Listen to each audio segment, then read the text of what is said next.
a lot of young people, maybe first-time voters, were completely activated in a major way during Black Lives Matter. They were out in the streets, they were protesting. No justice, no peace. They did the activism, they did the voting, they voted for Joe Biden won, and then what happened? Nothing. Nothing changed in a significant way. It probably discourages a lot of people. I can't believe I'm gonna show you guys this. It's gonna be on NBC. It's one of the most insane things I've ever received. They're eating the pets of the people. Hasan Piker is not your typical political commentator. Hasan is the biggest political commentator on Twitch. If the goal for tonight was to simply demonstrate for the Harris campaign, was to simply demonstrate competency and remind people how narcissistic and incompetent Trump is, she put up LeBron numbers. Part of the Hasan Piker allure is, number one, he's very attractive. Yeah, I am being patronizing. I don't know who the f you are. HasanAbi, he kind of pioneered the space for the style of political coverage he does. Hasan's channel, HasanAbi, was the third most streamed channel globally on Twitch as of August 2024, drawing in over 114 million views and 2.7 million subscribers. So we went to spend a few days with Hasan, seeing what his life is really like before, during, and after the streams. Hasan, great to meet you. Nice to meet you. Thanks for having us out here. Yeah. I usually wake up around 6 a.m., immediately tap in, figure out what's going on in the world, listen to my podcast. But once I get in here, it clears up a little bit. I use this as an opportunity to just touch grass. And then I just start streaming at 11 a.m. Pacific, usually almost every single day, 7 days a week, for 7-8 hours of that day, every single day. Millions of people watch streamers watching the news on Twitch instead of traditional TV, and about 3/4 of users are under the age of 35. He makes it more like simplistic to where like the everyday person or someone like that's younger can understand. What's going on? This is the spot. The house is entirely covered in fan art. My background on my stream room is also all stuff that people have sent in the P.O. box. I think it's very busy. And people are very annoyed with it. It looks, from afar, it looks like I'm a Funko Pop collector, which I hate. There's not a lot of stuff back here that makes me laugh, but there's a lot of stuff that's like very sentimental. Twitch's audience is largely young men, a demographic that nationally is trending more conservative. What's going on? As streamers like Aiden Ross, who interviewed Donald Trump in August on Kick, appealed to this group. And do you know what the hits are yet? Do you know? Hasan is a prominent voice on the left, and even streamed from this year's Democratic National Convention. The way that people depict the left online in these spaces was cartoonish, hysterical, woke scold, like social justice warrior. And I felt like there was no one really representing just like a normal dude who just doesn't want to be an asshole to like random marginalized people, you know what I mean? Okay. How would you describe this election year so far? I think the Kamala Harris swap out was huge. It really, really reinvigorated people's attention and interest in politics. Like the Democratic Party responded to public pressure, which is something that they normally don't do. It made people get interested in politics again. Go play. I really like Waltz. I think he's a unique, old school type of politician that you only see in like movies and stuff that like actually cares about people. I hope that the Harris-Waltz ticket continues being responsive to public pressure on key issues and does not do the classic Democratic Party move and shy away from being called a radical.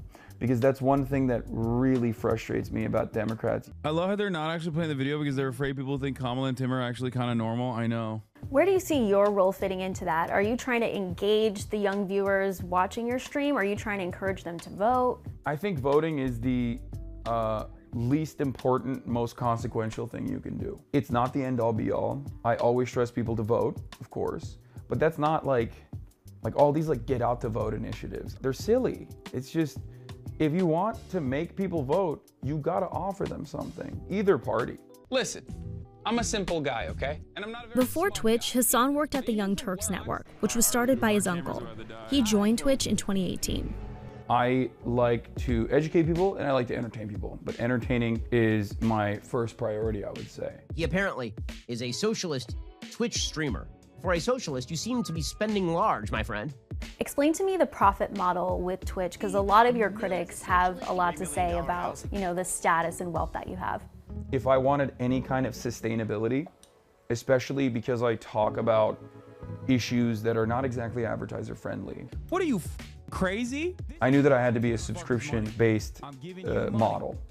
The revenue structure on Twitch is they take a 25% cut of all the subscriptions. You know, those numbers go up, they go down. They've been fairly consistently at 50,000. By our calculations, that's at least $200,000 a month and over $2 million a year. This is the home that got me canceled for buying for myself and my family. Why do you think that is? I try to use the house or all these like different controversies as a teachable moment. This is not a poverty cult at all. I pay my taxes. I advocate to pay higher taxes. I want every single person to be able to have a home that they own, that they can live in with their family. I'm gonna get started, yeah. if you guys don't mind. Yeah, sounds good. I'm Hasan Piker. This is the HasanAbi broadcast coming to you live from sunny California, Los Angeles. There is a literal camera crew in here in this room right now with me. I love Ilhan Omar, as you guys know. She's my uncompromising queen. You're right on the money, Megaphonics, especially amongst the Republicans who wanted to use it as a weapon. At the top of the hour, there's a 3-minute break. Felix is going to be here soon, I think. He just texted me. Before the Trump interview, I was like, bro, Aiden, like, I don't think you understand. You think like Twitter is bad. Like, you think cancel culture is bad. Like, mainstream media is going to be up your ass. That'll be all for today, folks. All right. We're out. Okay, so 8 hours later, how are you feeling? A little tired. This is what I like to call the dead zone. Like immediately after I'm done streaming, I just kind of feel lifeless almost. It's like trying to communicate with an arena full of people. You know, 40,000 people at once, they're trying to get my attention. And I'm trying to like, you know, read as much of that as possible. And I think it just breaks my brain a little bit. You said the media does a terrible job at showcasing the truth. Can you tell me more about that? I would not be able to operate without mainstream media. The if it bleeds, it leads mentality that a lot of like local news and a lot of, you know, mainstream media has. This causes them to lean in on a lot of panics, a lot of hysterias, oftentimes created by right-wingers deliberately to motivate people to vote a certain way or to feel a certain way. That's such a disingenuous way to interpret polls. What would happen if Twitch just went away?